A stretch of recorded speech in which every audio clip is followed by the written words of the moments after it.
സിത്താരയുടെ കണ്ണുകളിലേക്ക് ദീപ്തി ഒന്ന് നോക്കി. എവിടെയാണ് സിത്താരയുടെ വീട്? ദീപ്തി ചോദിച്ചു. മംഗലാപുരത്താണ്. അല്ലാതെ എറണാകുളത്തല്ല. അല്ല. ദീപ്തി ഒന്ന് പുഞ്ചിരിച്ചു. എന്തിനാണ് സിത്താരയെ ഇവിടെ അഡ്മിറ്റ് ചെയ്തിരിക്കുന്നത്? എന്തിനാണ്? സിത്താര സ്വയം ചോദിച്ചു. അവൾക്ക് പെട്ടെന്ന് ഓർമ്മ വന്നില്ല. അറിയില്ല. വീട്ടിൽ ആരൊക്കെയുണ്ട് സിത്താരയ്ക്ക്? മമ്മിയും ഡാഡിയും പിന്നെ റിച്ചിയും. റിച്ചിയോ? അതാരാണ്? ദീപ്തിയുടെ കൗതുകം ഉണർന്നു. റിച്ചാർഡ്, ബ്രിട്ടീഷ് എയർവേസിൽ പൈലറ്റാണ്, അവൾ പറഞ്ഞു. ബ്രദറാണോ? അല്ല, എന്നെ മാരി ചെയ്യാൻ പോകുന്ന ആളാണ്. ദീപ്തിക്ക് സംശയം തോന്നി. കല്യാണം കഴിക്കാൻ പോകുന്ന ആളും അതേ വീട്ടിലാണോ താമസിക്കുന്നത്? അടുത്തത് സിത്താരയുടെ ഊഴമായിരുന്നു. എവിടെ ദീപ്തിയുടെ വീട്? എറണാകുളത്താണ്. വീട്ടിൽ ആരൊക്കെയുണ്ട്? ഡാഡി മാത്രം. എൻ്റെ മമ്മി പണ്ടേ മരിച്ചു. ഡോക്ടർ നിത്യാനന്ദ് അദ്ദേഹത്തിൻ്റെ കൺസൾട്ടിംഗ് റൂമിൻ്റെ ജനാലയുടെ അരികിൽ നിന്നുകൊണ്ട് സിത്താരയെയും ദീപ്തിയെയും കാണുന്നുണ്ടായിരുന്നു. എന്തിനാ ദീപ്തിയെ ഇവിടെ അഡ്മിറ്റ് ചെയ്തിരിക്കുന്നത്? സിത്താര ചോദിച്ചു. ഞാൻ ആരോടും സംസാരിക്കില്ല, അതിനാണ്. പിന്നെ എന്നോട് സംസാരിക്കുന്നതോ? എനിക്കിഷ്ടമില്ലാത്ത ആരോടും ഞാൻ സംസാരിക്കുകയില്ല. അപ്പോൾ എന്നെ ഇഷ്ടമാ? സിത്താര ചോദിച്ചു. ഇവിടെ പരിചയപ്പെട്ട എല്ലാവരെയും എനിക്കിഷ്ടമാ. സിത്താര ചിരിച്ചു. എല്ലാം ശ്രദ്ധിച്ചുകൊണ്ടെന്ന മീനാക്ഷിയും ചിരിച്ചു. ആരെയൊക്കെയാ ദീപ്തിക്ക് ഇഷ്ടമില്ലാത്തേ? ഡാഡിയെ എനിക്കിഷ്ടമല്ല. അതെന്താ? ഡാഡി കള്ളനാ, ക്രൂരനാ. ദീപ്തിയുടെ കണ്ണുകളിൽ പക നിറഞ്ഞു. ദീപ്തിയുടെ ഡാഡി എന്ത് തെറ്റാ ചെയ്തത്? സിത്താര ചോദിച്ചു. അതൊരു വലിയ കഥയാ, പിന്നെ എപ്പോഴെങ്കിലും പറയാം. വേറെ ആരൊക്കെയോ ദീപ്തിക്ക് ഇഷ്ടമില്ലാത്തേ? രാജീവ് മേനോനെ, അവൾ പറഞ്ഞു. ആരാ ഈ രാജീവ് മേനോൻ? എന്നെ സ്നേഹിച്ചു വഞ്ചിച്ച ആളാ. അത് വേറൊരു കഥയാ. എപ്പോഴാ കഥയല്ല എന്നോട് പറയുന്നേ? നാളെ. 3 പേരും മെല്ലെ നടന്നു. റൂം നമ്പർ 36-ലാണ് ഞാൻ, ദീപ്തി പറഞ്ഞു. അതിനടുത്ത് തന്നെ ഞാനും. പ്രയർ ഹാളിലേക്ക് ഇനി നമുക്ക് ഒന്നിച്ചു പോകാം. ദീപ്തി മൂളി. യോഗ ക്ലാസ്സിന് നമുക്ക് ഒന്നിച്ചു പോകണം. എന്നെ വിളിച്ചാൽ മതി. ദീപ്തി മുറിയിലേക്ക് പോയി. 17 നമ്പർ മുറിയിലേക്ക് സിത്താര മെല്ലെ നടന്നു. രാജീവ് മേനോൻ. നല്ല പരിചയം തോന്നുന്നു ആ പേര് കേട്ടിട്ട്. ആരാണ് അയാൾ? എത്ര ആലോചിച്ചിട്ടും സിത്താരയ്ക്ക് ഓർമ്മ വന്നില്ല. ഓറഞ്ച് നിറമുള്ള വലിയ സൂര്യൻ മെല്ലെ കടലിലേക്ക് താഴ്ന്നത് നോക്കി ദീപ്തി നിന്നു. കടലിന് ഇപ്പോൾ കുങ്കുമത്തിൻ്റെ നിറം. കടൽ ഇഷ്ടമാണോ ദീപ്തി? ഡോക്ടർ നിത്യാനന്ദ് ചോദിച്ചു. അദ്ദേഹത്തെ നോക്കാതെയാണ് അവൾ മൂളിയത്. അവർ അവിടെ നിൽക്കാൻ തുടങ്ങിയിട്ട് അല്പനേരമായിരുന്നു. അസ്തമയം കാണാമെന്ന് പറഞ്ഞ് അവളെ കടൽ തീരത്തേക്ക് കൊണ്ടുവന്നതായിരുന്നു അദ്ദേഹം. കന്യാകുമാരിയിലെ അസ്തമയം കണ്ടിട്ടുണ്ടോ ദീപ്തി? പെട്ടെന്ന് ഡോക്ടർ നിത്യാനന്ദ് ചോദിച്ചു. ഞെട്ടലോടെ അവൾ തലതിരിച്ച് അദ്ദേഹത്തെ നോക്കി. ഉവ്വ്, അവൾ തലകുലുക്കി. ആരോടൊപ്പം? അവൾ മറുപടി പറയാതെ മുഖം കുനിച്ചു. രാജീവ് മേനൻ എല്ലാം എന്നോട് പറഞ്ഞിട്ടുണ്ട്. ചെയ്ത തെറ്റിനെക്കുറിച്ചോർത്ത് അയാളിപ്പോൾ പശ്ചാത്തപിക്കുന്നുണ്ട്. എന്നു മാത്രമല്ല, അയാൾ ദീപ്തിയെ കണക്കറ്റ് സ്നേഹിക്കുന്നുമുണ്ട്. ദീപ്തിയെ ഭാര്യയാക്കണമെന്നാണ് രാജീവിൻ്റെ ആഗ്രഹം. അത് എന്നോടുള്ള സഹതാപം കൊണ്ടാണ്. വഞ്ചിക്കപ്പെട്ട് ആത്മഹത്യയ്ക്ക് ശ്രമിച്ച ഒരു പെണ്ണിനോടുള്ള അലിവ്. അത് എപ്പോൾ വേണമെങ്കിലും അവസാനിക്കാം, അവൾ പറഞ്ഞു. ആത്മാർത്ഥതയുള്ള ഒരു ചെറുപ്പക്കാരനാണ് രാജീവ് എന്നാണ് എൻ്റെ വിശ്വാസം. അയാൾ പറയുന്നത് സത്യം തന്നെയായിരിക്കും. അവളോട് അദ്ദേഹം വിയോജിച്ചു. ശരിയായിരിക്കാം. പക്ഷേ എൻ്റെ ഡാഡിയോട് രാജീവേട്ടനുള്ള പക അത്ര പെട്ടെന്നൊന്നും മാഞ്ഞു പോകത്തില്ല ഡോക്ടർ. വിവാഹം ചെയ്യാനിരുന്ന കുട്ടിയെ കൊലപ്പെടുത്താൻ കൂട്ടുനിന്നവനല്ലേ എൻ്റെ ഡാഡി. അങ്ങനെയുള്ള ആളുടെ മകളെ ഹൃദയം തുറന്ന് സ്നേഹിക്കാൻ ഒരാൾക്കും കഴിയില്ല. അവൾ പറഞ്ഞതിലും കഴമ്പുണ്ടെന്ന് ഡോക്ടർ നിത്യാനന്ദന് തോന്നി. സിത്താരയുടെ മരണത്തെക്കുറിച്ച് എന്തൊക്കെ അറിയാൻ ദീപ്തിക്ക്? കൊലപ്പെടുത്തി കായലിൽ എറിയുകയായിരുന്നു. 4-5 ദിവസം കഴിഞ്ഞാണ് ബോഡി കിട്ടിയത്. അത് സിത്താരയുടെ ബോഡി തന്നെയാണെന്ന് എങ്ങനെ ഉറപ്പിക്കാൻ പറ്റും? 4-5 ദിവസം കഴിഞ്ഞല്ലേ ബോഡി കിട്ടിയത്. ചീഞ്ഞളഞ്ഞ് അത് തിരിച്ചറിയാൻ കഴിയാത്ത വിധം അത് വികൃതമായിരിക്കും. ബോഡിയുടെ കൈവിരലിൽ രാജീവേട്ടൻ അണിയിച്ച മോതിരമുണ്ടായിരുന്നു. ധരിച്ചിരുന്ന ചുരിദാറും തിരിച്ചറിയലിന് സഹായിച്ചു. എന്തിനു വേണ്ടി ആ കുട്ടിയെ ദീപ്തിയുടെ ഡാഡി കൊലപ്പെടുത്തണം? ഡോക്ടർ ചോദിച്ചു. അറിയില്ല ഡോക്ടർ. ഡോക്ടർ നിത്യാനന്ദ് താടി തടവി അല്പനേരം നിന്നു. സൂര്യൻ പൂർണ്ണമായും കടലിലേക്ക് താഴ്ന്നു കഴിഞ്ഞിരുന്നു. കടൽ തീരത്തെ പ്രകാശം കുറഞ്ഞു. നമുക്ക് പോകാം.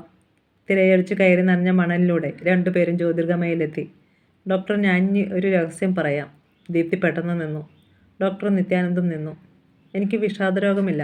ആരോടും മിണ്ടാതെ ഓമയെപ്പോലെ ഞാൻ ഇരുന്നത് വെറും അഭിനയമാണ്. എനിക്കെന്തോ മാനസിക രോഗമുണ്ടെന്ന് വെച്ച് രാജീവേട്ടൻ എന്നെ കല്യാണം കഴിക്കുന്നതിൽ നിന്നും പിന്മാറട്ടെ എന്ന് വിചാരിച്ചു ഞാൻ. ഞങ്ങൾ ഒന്നിച്ചുള്ള ജീവിതം ഇനി എന്തിൻ്റെ പേരിലായാലും ശരിയാവില്ല, ദീപ്തി പറഞ്ഞു. എന്തുകൊണ്ട്? ഡോക്ടർ, എന്നെ സ്നേഹം നടിച്ചു വഞ്ചിച്ചവനാണ് രാജീവേട്ടൻ. മനസ്സിലുള്ള പക വീട്ടാൻ രാജീവേട്ടൻ എന്നെ വെറുമൊരു ഉപകരണമാക്കുകയായിരുന്നു. അങ്ങനെയുള്ള ആളിന് ഞാനെങ്ങനെ മാപ്പ് കൊടുക്കും? ദീപ്തി ഒരു ചൊല്ല് കേട്ടിട്ടുണ്ടോ? തെറ്റ് ചെയ്യുക എന്നത് മാനുഷികമാണ്, മാപ്പ് കൊടുക്കുക എന്നത് ദൈവികവും. അവളൊന്ന് ചിരിച്ചു. ഞാനതിന് ദൈവമോ ദേവതയോ ഒന്നുമല്ലല്ലോ. വെറുമൊരു മനുഷ്യ സ്ത്രീയല്ലേ. നമുക്ക് തർക്കിക്കണ്ട. രാജീവ് യഥാർത്ഥത്തിൽ ദീപ്തിയെ സ്നേഹിക്കുന്നുണ്ടെന്ന് ഞാൻ തെളിവ് സഹിതം ബോധ്യപ്പെടുത്തിയാൽ മുമ്പ് പറഞ്ഞ തീരുമാനം മാറ്റുമോ? അവൾ ഒരു നിമിഷം ചിന്തിച്ചു. അത് അന്നേരമാവട്ടെ. അവർ വീണ്ടും മെല്ലെ നടന്നു. ജ്യോതിർഗമയിലെ എല്ലാ വിളക്കുകളും അപ്പോൾ പ്രകാശിച്ചു കഴിഞ്ഞിരുന്നു. മംഗലാപുരത്തെ മൗസമഹൽ എന്ന കൂറ്റൻ ബംഗ്ലാവിൻ്റെ മുകൾ നിലയിലെ ഹാളിൽ ശ്രേയ അസ്വസ്ഥതയോടെ സോഫയിലിരുന്നു. ഐസുകട്ടകളിട്ട സ്കോച്ച് വിസ്കി അല്പാൽപ്പം കുടിച്ചുകൊണ്ട് ജനാലയുടെ അരികിൽ നിക്കോളസ് നിന്നു. എനിക്കെന്തോ വല്ലാത്ത പേടി തോന്നുന്നു നിക്കി. നാളെ റിച്ചിയോടൊപ്പം നമുക്കും തിരുവനന്തപുരത്ത് പോയാലോ? ആദ്യം മറച്ചു വയ്ക്കാതെ ശ്രേയ ചോദിച്ചു. നിനക്കെന്താ ഇത്ര പേടി? ആരെങ്കിലും അത്യാവശ്യമായി ഒന്ന് ചെല്ലണമെന്നല്ലേ ഡോക്ടർ നിത്യാനന്ദ അറിയിച്ചുള്ളൂ. റിച്ചി വന്ന സമയമായതുകൊണ്ട് നാളെ അവൻ പോകുന്നു. ഡോക്ടർ അറിയിച്ചില്ലായിരുന്നെങ്കിലും അവൻ പോയേനെ, നിക്കോളസ് പറഞ്ഞു. സിത്താരയുടെ ഓർമ്മശക്തി തിരിച്ചു കിട്ടി കാണുമെന്ന് എൻ്റെ മനസ്സ് പറയുന്നു. പഴയ ഓർമ്മകൾ പുതിയ ഓർമ്മകളെ മറച്ചു കളയുമോ എന്നാണ് എൻ്റെ പേടി. അങ്ങനെ സംഭവിച്ചാൽ റിച്ചിയും നിക്കിയും ഞാനുമൊക്കെ അവളെ സംബന്ധിച്ചിടത്തോളം വെറും അപരിചിതർ മാത്രമായിരിക്കും. അവൾക്ക് നമ്മളെ തിരിച്ചറിയാൻ പോലും സാധിക്കില്ല. ശ്രേയയുടെ കണ്ണുകൾ നിറഞ്ഞു. അങ്ങനെ സംഭവിച്ചാൽ ആ കുട്ടിക്ക് അവളുടെ മാതാപിതാക്കളെയും ബന്ധുക്കളെയും കൂട്ടുകാരെയും തിരിച്ചു കിട്ടുമല്ലോ. അതൊരു നല്ല കാര്യമല്ലേ. അവൾ നമ്മുടെ വീട്ടിൽ വിരുന്നു വന്ന അതിഥി മാത്രമായിരുന്നെന്ന് വിചാരിച്ചാൽ മതി. സ്റ്റെയർ കേസ് കയറി റിച്ചാർഡ് അവിടേക്ക് വന്നു. മണി 8 നമുക്ക് എന്തെങ്കിലും കഴിച്ചാലോ? എനിക്ക് നേരത്തെ കിടന്നുറങ്ങണം. മോർണിംഗ് ഫ്ലൈറ്റിന് പോകാനുള്ളതല്ലേ, അയാൾ പറഞ്ഞു. ശ്രേയ പെട്ടെന്ന് എഴുന്നേറ്റു. റിച്ചി, നാളും ഞാനും വരട്ടെ നിൻ്റെ കൂടെ. എനിക്ക് സിത്താരയെ കാണാൻ കൊതി തോന്നുന്നു. എങ്കിൽ നേരത്തെ പറയാൻ പാടില്ലായിരുന്നോ മമ്മി? ഇനി ടിക്കറ്റ് കിട്ടാൻ ബുദ്ധിമുട്ടായിരിക്കും. അല്ലെങ്കിൽ നമ്മൾ ട്രെയിനിൽ പോകണം. അങ്ങനെയായാൽ ഒരു ദിവസം കൂടി കഴിയും, റിച്ചാർഡ് പറഞ്ഞു. റിച്ചി, നീ പോയി വരൂ. മമ്മിയെ പിന്നൊരു ദിവസം ഞാൻ കൊണ്ടുപോകാം, നിക്കോളാസ് ഇടപെട്ട് ശ്രേയയെ നിശബ്ദയാക്കി. പിറ്റേന്ന് രാവിലെയുള്ള ഫ്ലൈറ്റിൽ റിച്ചാർഡ് മംഗലാപുരത്ത് നിന്ന് പുറപ്പെട്ടു. പതിവ് പോലെ മസ്കറ്റ് ഹോട്ടലിലാണ് അയാൾ മുറിയെടുത്തത്. പിന്നെ ഡോക്ടർ നിത്യാനന്ദനെ വിളിച്ചു. ഡോക്ടർ, ഞാൻ കുറച്ചു മുമ്പ് വന്നു. ഇപ്പോൾ തിരുവനന്തപുരത്താണ്. ഗുഡ്. ഇന്ന് തന്നെ മിസ്റ്റർ റിച്ചാർഡിനെ എനിക്ക് കാണണം. കം സ്ട്രൈറ്റ് അവേ, ഡോക്ടർ പറഞ്ഞു. Doctor, anything serious? റിച്ചാർഡ് ചോദിച്ചു. Nothing to worry. എനിക്ക് ചില ഡീറ്റെയിൽസ് അറിയണം. അതിനുവേണ്ടിയാണ്. ഞാനിതാ വരുന്നു.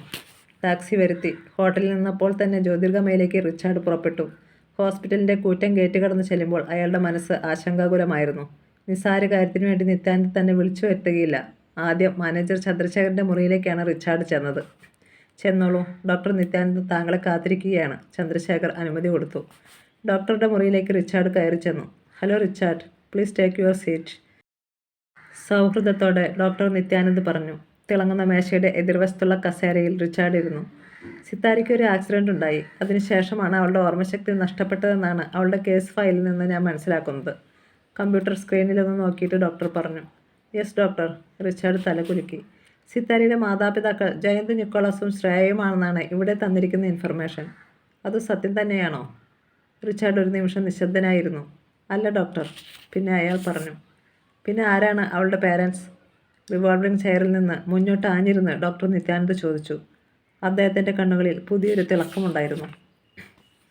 സിത്താരയുടെ പേരൻസ് ആരാണെന്ന് ഞങ്ങൾക്കറിയില്ല. പിന്നെ എങ്ങനെയാണ് അവൾ നിങ്ങളുടെ ജീവിതത്തിലേക്ക് വന്നത്?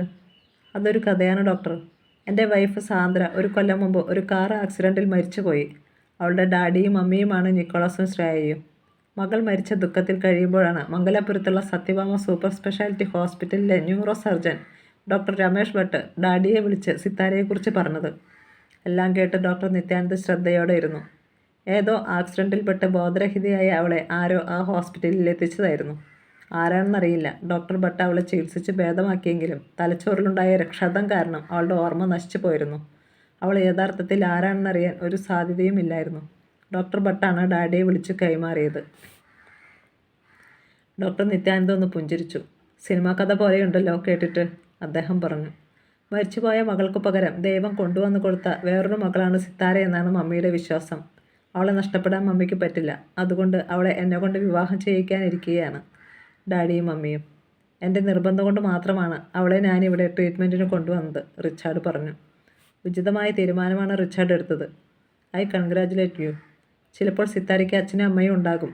അവൾ സ്നേഹിക്കുന്ന പുരുഷനുണ്ടാവാം. ഓർമ്മ തിരിച്ചു കിട്ടിയാൽ അവൾ സ്വന്തം ബന്ധുക്കളുടെ അടുത്തേക്ക് പോവണം. യെസ് ഡോക്ടർ, റിച്ചാർഡ് പറഞ്ഞു. ഡാഡിക്കും മമ്മിക്കും റിച്ചാർഡിനും അത് വേദനാജനകമായിരിക്കും. അത് ശരിയല്ല ഡോക്ടർ. അവളുടെ ഫാമിലി ഇപ്പോൾ അനുഭവിച്ചുകൊണ്ടിരിക്കുന്ന വേദനയേക്കാൾ വലുതൊന്നുമല്ലല്ലോ അത്. Thank you young man. Really I appreciate your sincerity. 2 ദിവസം കഴിഞ്ഞേ മടങ്ങിപ്പോകാവൂ. റിച്ചാർഡിൻ്റെ പ്രസൻസ് ഇവിടെ വേണ്ടി വന്നേക്കും. നന്ദി പറഞ്ഞ് ഡോക്ടർ നിത്യാനന്ദൻ്റെ മുറിയിൽ നിന്നും റിച്ചാർഡ് ഇറങ്ങിപ്പോയി. ഡോക്ടർ നിത്യാനന്ദ് ഒരു നിമിഷം ആലോചനയിൽ മുഴുകിയിരുന്നു.